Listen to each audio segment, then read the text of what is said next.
नमस्कार दोस्तों, स्वागत है आपके अपने यूट्यूब चैनल स्टडी पॉइंट 11 में। दोस्तों, जैसा कि आप लोग को पता है कि आप लोग को कल का करंट अफेयर्स नहीं मिला होगा, तो थोड़ा मेरा तबीयत ठीक नहीं था, इसलिए मैं कल पढ़ा नहीं पाया आप लोग को। आज 6 और 7 जनवरी के मोस्ट इंपॉर्टेंट करंट अफेयर्स को कवर करेंगे और इसमें भी स्टैटिक जीके हम लोग देखते चलेंगे। तो आप लोग ध्यान से वीडियो को देखिएगा, क्योंकि 10 मिनट का वीडियो ये आपके 1 से 1.5 घंटे की वीडियो के बराबर रहने वाला है। तो आप लोग वीडियो को कंप्लीट देखिएगा। अगर आपने अभी तक चैनल को सब्सक्राइब नहीं किया तो प्लीज़ आप चैनल को सब्सक्राइब कर लीजिए और बेल आइकन को क्लिक कर लीजिए। चलिए शुरू करते हैं आज के लेक्चर को। प्रधानमंत्री नरेंद्र मोदी ने किस शहर में मेजर ध्यानचंद स्पोर्ट यूनिवर्सिटी की आधारशिला रखी? आज के मोस्ट करंट अफेयर से, तो आप लोग याद रखिएगा मेरठ में। अच्छा, ये मेरठ है कहाँ? तो याद रखिएगा उत्तर प्रदेश में मेरठ पड़ता है। और यहाँ के सीएम आप लोग को याद हो गया होगा, कौन है? योगी आदित्यनाथ। ये आपको याद रखना है। बात करें गवर्नर की, तो गवर्नर है आनंदीबेन पटेल। आप लोग को ये भी याद हो गया होगा। चलिए देख लेते हैं इस प्रश्न के डिटेल्स में। तो प्रधानमंत्री नरेंद्र मोदी ने उत्तर प्रदेश के मेरठ में मेजर ध्यानचंद खेल यूनिवर्सिटी की आधारशिला रखी। याद हो गया आप लोग को? यह विश्वविद्यालय मेरठ के सरधना कस्बे के सलावा और कैली गाँव में 700 करोड़ रुपए की अनुमानित लागत से स्थापित किया जाएगा।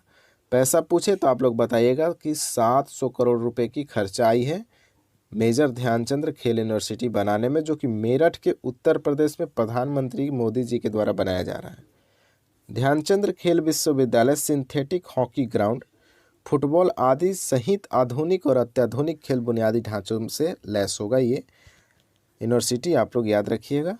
अब चलिए देख लेते हैं प्रधानमंत्री मोदी जी के द्वारा कुछ करेंट अफेयर्स। तो प्रधानमंत्री मोदी जी ने उत्तर प्रदेश के शाहजहांपुर में गंगा एक्सप्रेसवे की आधारशिला रखी थी। प्रधानमंत्री नरेंद्र मोदी जी ने भारतीय अंतरिक्ष संघ ISA का शुभारंभ किया।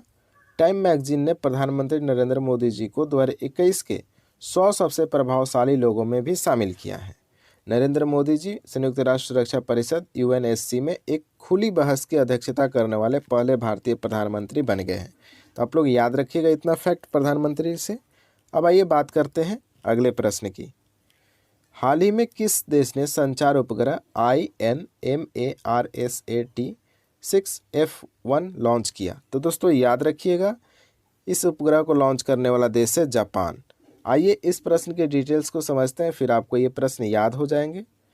तो INMARSAT-6F1 उपग्रह को H2A रॉकेट से जापान के तनेगाशिमा अंतरिक्ष केंद्र से लॉन्च किया गया। अच्छा, जापान एरोस्पेस एक्सप्लोरेशन एजेंसी के बारे में जान लेते हैं। तो याद रखिएगा 1 अक्टूबर 2003 को इसकी स्थापना की गई थी और मुख्यालय है इसका चुफु, टोक्यो, जापान में। तो मोस्ट इम्पोर्टेंट है, आप लोग ये सारे फैक्ट याद रखिएगा। अब जापान से संबंधित कुछ महत्वपूर्ण करंट अफेयर्स को देख लेते हैं। तो जापान ने अपने शहर कायो में मिनी बस जैसे दिखने वाले दुनिया का पहला ड्यूल मोड वाहन पेश किया। इस प्रश्न को हम लोग आगे डिटेल्स में समझेंगे, तो आप लोग टेंशन ना लें, इसके बारे में हम बताएंगे। लिबरल डेमोक्रेटिक पार्टी LDP के नेता फूमियो किशिदा को जापान के प्रधानमंत्री के रूप में फिर से चुना गया है। याद रखिएगा फूमियो किशिदा जो है ये एक लिबरल पार्टी से हैं, डेमोक्रेटिक पार्टी से हैं, और ये जापान के फिर से प्रधानमंत्री चुने गए हैं। भारत जापान समुद्री द्विपक्षीय अभ्यास GMEX, याद रखिएगा GMEX किसके बीच होता है? भारत और जापान के बीच एक समुद्री द्विपक्षीय अभ्यास है, जिसका 5वां संस्करण अभी हाल ही में किया गया अरब सागर में। ठीक है, ये भी आपको याद रखना है। अब आइए बात करते हैं अगले प्रश्न को। हाल ही में बेस्ट बुक ऑफ फिक्शन के लिए सुशीला देवी पुरस्कार 2021 किसने जीता? तो याद रखिएगा सुशीला देवी पुरस्कार 2021 जीत ली है अनुकृति उपाध्याय ने। और ये इनके बारे में जान लेते हैं इस प्रश्न के डिटेल्स को। तो अनुकृति उपाध्याय को उनके उपन्यास किंतसुंगी के लिए बेस्ट बुक ऑफ फिक्शन के लिए जीता है ये अवार्ड, सुशीला देवी पुरस्कार 2021। यह पुरस्कार श्री रतनलाल फाउंडेशन के द्वारा स्थापित किया गया था। ये भी आपको याद रखना है, मोस्ट इम्पोर्टेंट है। अब आइए बात करते हैं अगले प्रश्न की। हाल ही में किस राज्य सरकार ने कौशल रोजगार निगम पोर्टल लॉन्च किया? मोस्ट इम्पोर्टेंट है, याद रखिएगा दोस्तों, कौशल रोजगार निगम पोर्टल लॉन्च किया है हरियाणा राज्य ने। अच्छा, हरियाणा की बात आई है तो यहाँ से एक CM याद कर लेते हैं और गवर्नर का नाम भी याद कर लेते हैं। CM की बात करें तो मनोहर लाल खट्टर यहाँ के CM है, ये आपको याद रखना है। और गवर्नर की बात करें तो बंडारू दत्तात्रेय यहाँ के गवर्नर हैं। अब आइए इस प्रश्न के डिटेल्स को समझते हैं। हरियाणा के मुख्यमंत्री मनोहर लाल खट्टर ने हरियाणा कौशल रोजगार निगम पोर्टल लॉन्च किया है। गुरुग्राम में अटल पार्क और स्मृति केंद्र स्थापित करने की घोषणा की गई है। आइए कुछ एडिशनल इन्फॉर्मेशन भी देख लेते हैं फटाफट। तो हरियाणा के मुख्यमंत्री मनोहर लाल खट्टर ने करनाल स्मार्ट सिटी परियोजना एकीकृत कमान और नियंत्रण ICCC खोला है, ये आपको याद रखना है। हरियाणा ने खेल नर्सरी योजना 2022-23 की शुरुआत की, मोस्ट इंपॉर्टेंट है, आप लोग याद रखिएगा दोस्तों। खेल नर्सरी योजना किस राज्य से संबंधित है? हरियाणा से। ऐसे प्रश्न बन सकते हैं। हरियाणा के मुख्यमंत्री मनोहर लाल खट्टर ने उत्तम बीज पोर्टल लॉन्च किया। PM कुसुम के तहत ऑफ ग्रिड सौर पंपों की स्थापना के मामले में हरियाणा देश के अन्य सभी राज्यों में शीर्ष स्थान पर रहा, ये भी आपको याद रखना है। अब आइए बात कर लेते हैं अगले प्रश्न की। किस देश ने दुनिया का पहला ड्यूल मोड वाहन पेश किया जो सड़कों के साथ साथ रेल की पटरियों पर भी चल सकता है? तो आप लोग दोस्तों याद रखिएगा, ये वाहन पेश किया है जापान देश के द्वारा। जापान ने एक ऐसा वाहन बनाया है जो सड़क पर भी चलेगा और रेल की जो पटरी होती है उस पर भी चलेगा। तो आप लोग याद रखिएगा, मोस्ट इम्पोर्टेंट रहने वाला है। दुनिया का पहला ड्यूल मोड वाहन जापान के कायो शहर में ज़मीन पर उतरा है। आप लोग याद रखिएगा दोस्तों, यह वाहन सड़कों के साथ साथ रेल की पटरियों पर भी दौड़ सकता है। वाहन जो है सड़क पर सामान्य रबड़ के टायरों पर और पटरियों पर स्टील की टायरों से दौड़ेगा। आप लोग याद रखिएगा। वाहन 21 यात्रियों को ले जा सकता है। इसकी कैपेसिटी है कि यह 21 यात्रियों को अपने अंदर बैठा सकता है और लेके जा सकता है। और रेल की पटरियों पर 60 किलोमीटर प्रति घंटा की चाल से चलेगा, ये भी आपको याद रखना है। अगर पूछे कि सड़क पर वह वाहन कितने का स्पीड से जा सकती है, तो लगभग 100 किलोमीटर प्रति घंटा की चाल से जा सकता है। आप लोग याद रखिएगा। अब आइए बात कर लेते हैं अगले प्रश्न की।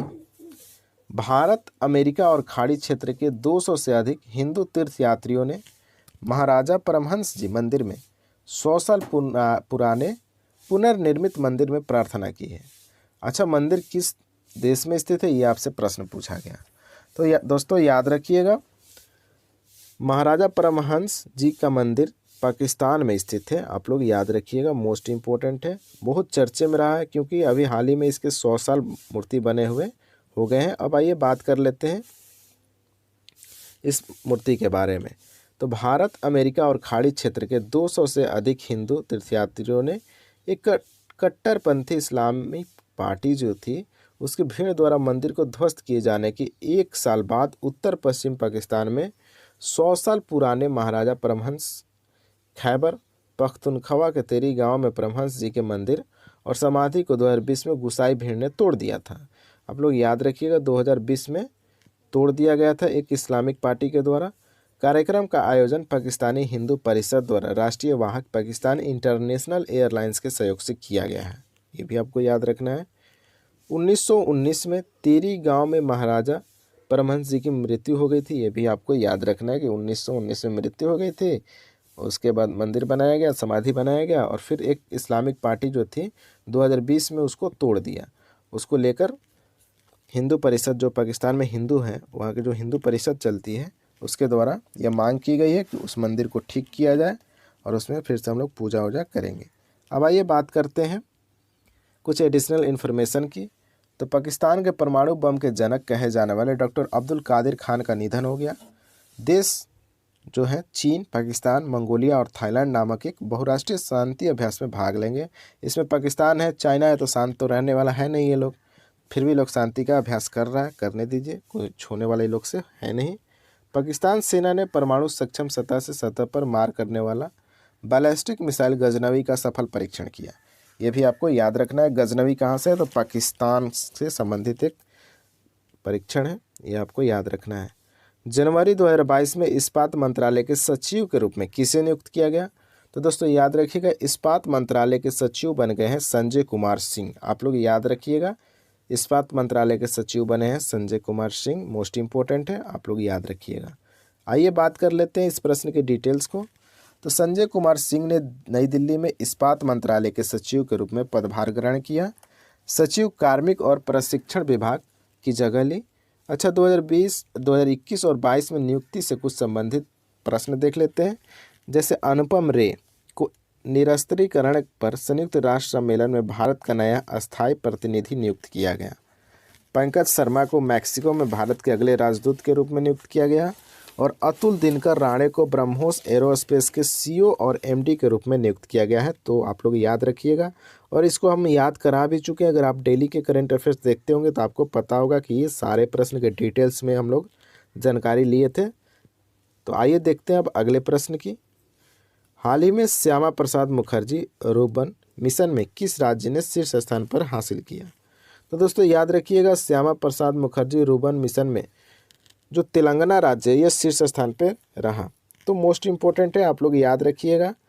आइए तेलंगाना के बारे में जान लेते हैं। तो यहाँ के सीएम की अगर बात करें तो के चंद्रशेखर राव यहाँ के सीएम है, और गवर्नर देख लिया जाए तो तमिलिसाई सौंदरराजन यहाँ के गवर्नर है। ये भी आपको याद रखना है।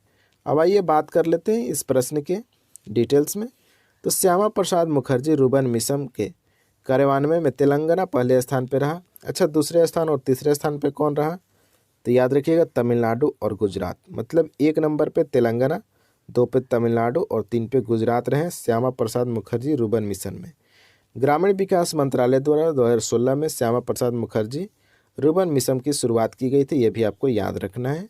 अब आइए बात कर लेते हैं तेलंगाना के। तो तेलंगाना की राजधानी हैदराबाद, राज्यपाल अभी मैंने बताया तमिलिसाई सौंदरराजन, और मुख्यमंत्री के चंद्रशेखर राव। आप लोग याद रखिएगा। अब आइए देख लेते हैं आज के अंतिम प्रश्न। इसके बाद आपको एक टेस्ट प्रश्न भी मिलेगा जिसका आपको कमेंट बॉक्स में आंसर देना होगा।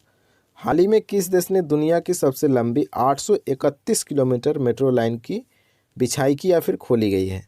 तो दोस्तों याद रखिएगा, इसका राइट आंसर हो जाएगा चीन के द्वारा ऐसा काम किया गया है कि दुनिया का सबसे लंबी मेट्रो लाइन की बिछाई की गई है, जिसकी लंबाई की बात करें तो 831 किलोमीटर है।